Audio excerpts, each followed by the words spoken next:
श्रीराम समर्थ.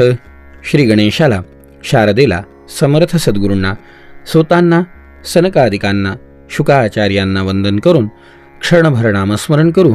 श्रीमद भागवत सारामृत कथेचे श्रवण करू.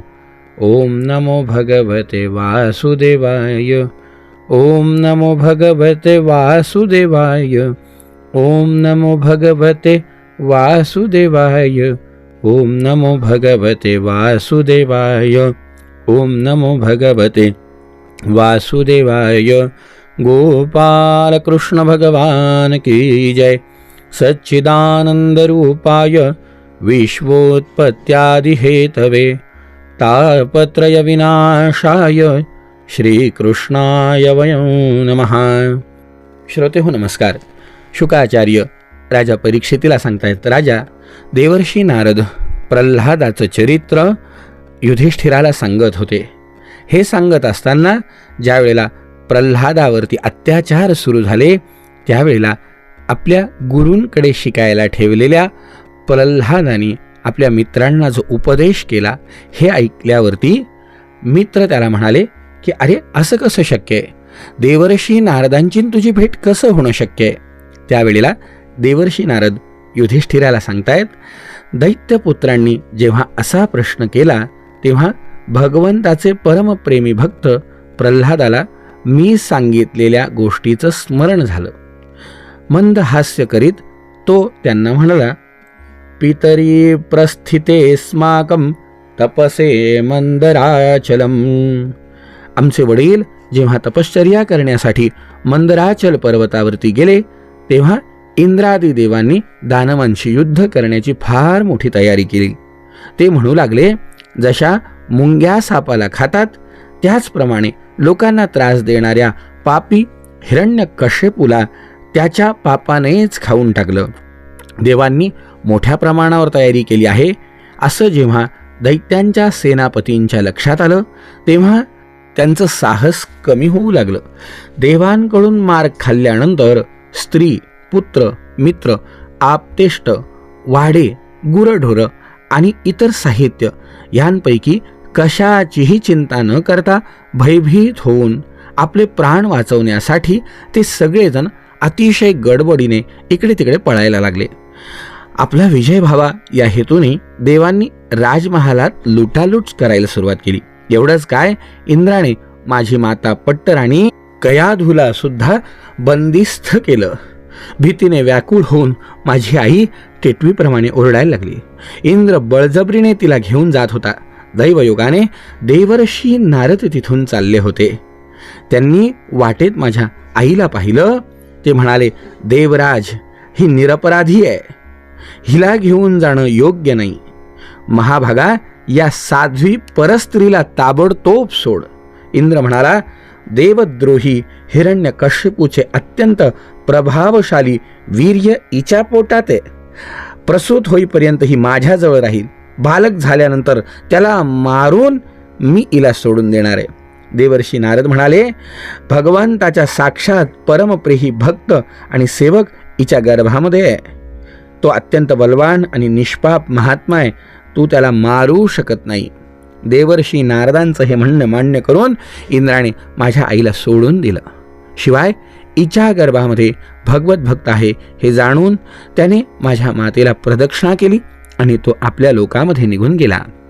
यानंतर देवर्षी नारद माझ्या मातेला आपल्या आश्रमात घेऊन गेले आणि तिची समजूत घालून म्हणाले, मुली, तुझे पती तपश्चर्या करून परत येईपर्यंत तू इथेच राहा. हात जोडून माझी आई म्हणाली, जशी आज्ञा गुरुदेव. निर्भयपणे देवर्षी नारदांच्या आश्रमामध्ये दैत्यराज घोर तपश्चर्या पूर्ण करून परत येईल तोपर्यंत ती तिथे राहू लागली. मित्रांनो, माझी गरोदर माता गर्भातील बाळाचे कल्याण व्हावे आणि योग्य वेळी प्रसूती व्हावी या इच्छेने मोठ्या भक्तिभावाने देवर्षी नारदांची सेवा करीत राहिली. देवर्षी नारद अति दयाळू आणि सर्व समर्थ होते. त्यांनी माझ्या आईला भागवत धर्माचे रहस्य आणि विशुद्ध ज्ञान असा दोन्हींचा उपदेश केला. उपदेश करतेवेळी त्यांचे लक्ष मीच होतो. पुष्कळ कालावधी निघून गेल्यामुळे आणि स्त्री स्वभावानुसार माझ्या मातेला त्या ज्ञानाचे स्मरण राहिले नाही, पण देवर्षींची विशेष कृपा असल्याने अजूनही मला त्या ज्ञानाची अजिबात विस्मृती झाली नाही. माझ्या या म्हणण्यावर तुम्ही श्रद्धा ठेवाल तर तुम्हालाही ते ज्ञान प्राप्त होऊ शकेल. कारण श्रद्धेमुळे स्त्रिया, मुलं यांची बुद्धीसुद्धा माझ्याप्रमाणेच देहादिकांविषयीचा अहंकार नष्ट करणारी होऊ शकते. ज्याप्रमाणे ईश्वरमूर्ती कालात्म्याच्या प्रेरणेने वृक्षांच्या फळांना 6 विकार होतात, त्याचप्रमाणे अस्तित्वाची जाणीव, वाढ, परिणाम, क्षय आणि विनाश हे 6 विकार शरीरालाच दिसतात.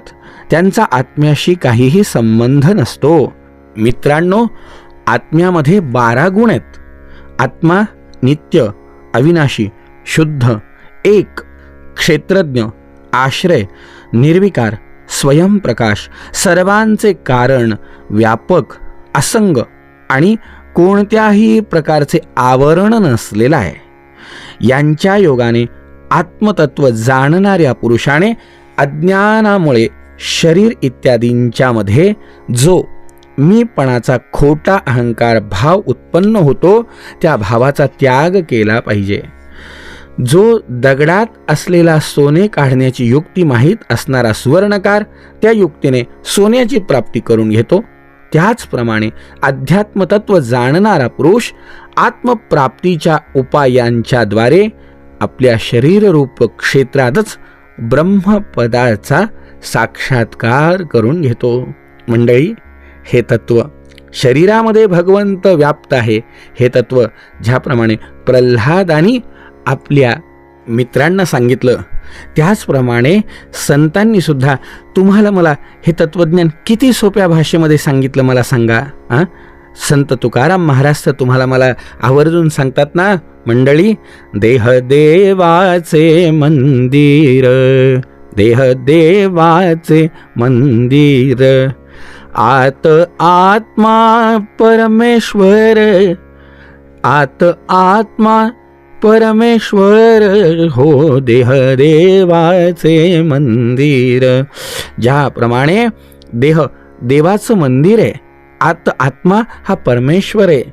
उदाहरण त्यांनी किती दिले, जशी ओसात हो साखर तसा देहात हो ईश्वर, जसे दुधामध्ये लोणी तसा देही चक्रपाणी, देह देवाचे मंदिर. देव देहात देहात का हो जाता रावुळात, तुका सांगे मूढ जना, देही देव का पाहना, देह देवाचे मंदिर.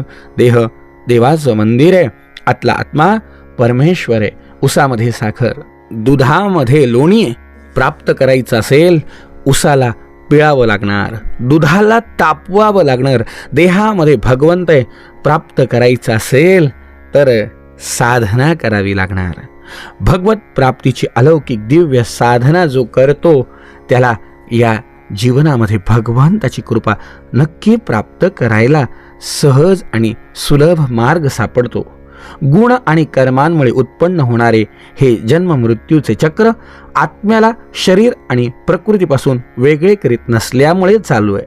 हे अज्ञान मूल आणि मिथ्या आहे. असं असून सुद्धा जीवाला याची स्वप्नाप्रमाणे प्रचिती येत असते.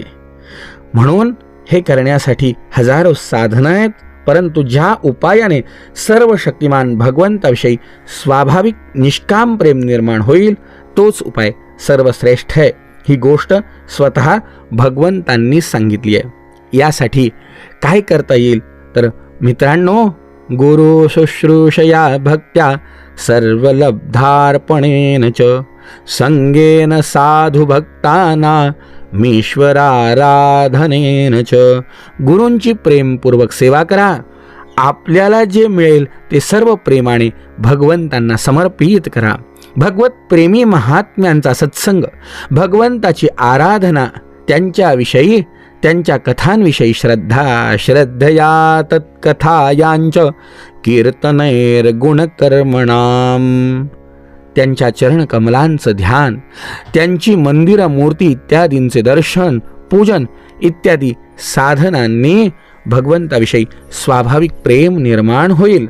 हरी सर्वेषु भूतेषु भगवानास्त ईश्वरः इति भूतानि मनसा कामैस्तै साधु मानयेत.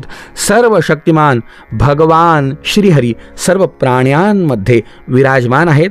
या भावनेने सर्व प्राण्यांची इच्छा यथाशक्ती पूर्ण करून अंतःकरणपूर्वक यांचा सन्मान करावा. मित्रांनो, काम, क्रोध, लोभ, मोह, मद आणि मत्सर या 6 शत्रूंवर विजय प्राप्त करून जे लोक भगवंताची भक्ती करतात त्यांना त्या भक्तीमुळेच भगवान वासुदेवांविषयी प्रेम निर्माण होतं.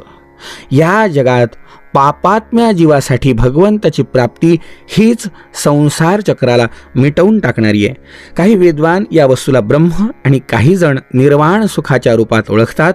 म्हणून शहाण्या मित्रांनो, आपापल्या हृदयामध्ये तुम्ही भगवंताचं भजन करा. असुर कुमारांनो, आपल्या हृदयातच आकाशाप्रमाणे नित्य विराजमान असणाऱ्या भगवंताचे भजन करण्यासाठी कोणते असे विशेष कष्ट पडतात मला सांगा. ते समान रूपाने सर्व प्राण्यांचे प्रेमळ मित्र आहेत. एवढंच काय, आपले आत्माच ते आहेत. त्यांना सोडून भोगसामग्री का गोळा करायची? धन, पत्नी, गुरं, ढोरं, पुत्र, घर, जमीन, हत्ती, खजिना या सगळ्या निरनिराळ्या प्रकारचे ऐश्वर्य, एवढंच काय, संसारातले विनाशी संपूर्ण धन आणि भोगसामग्री क्षणभंगूर जीवन असणाऱ्या या मनुष्याला कितीसे सुख देऊ शकतील? नाही ना. मग देवता, दैत्य, मनुष्य, यक्ष, किन्नर, गंधर्व कोणी का असेना, जो भगवंताच्या चरणकमलांचं सेवन करतो त्याचे आमच्याप्रमाणे कल्याण होईल. दैत्य बालकांनो, भगवंतांना प्रसन्न करून घेण्यासाठी ब्राह्मण, देव, ऋषी होणं, सदाचार आणि विविध ज्ञानाने परिपूर्ण होणं, दान, तप, यज्ञ, शारीरिक आणि मानसिक पवित्रता तसंच व्रतांचं अनुष्ठान हे पुरेसं नाही आहे. मग भगवंत केवळ निष्काम भक्तीने प्रसन्न होतो, इतर सर्व निरर्थक आहे.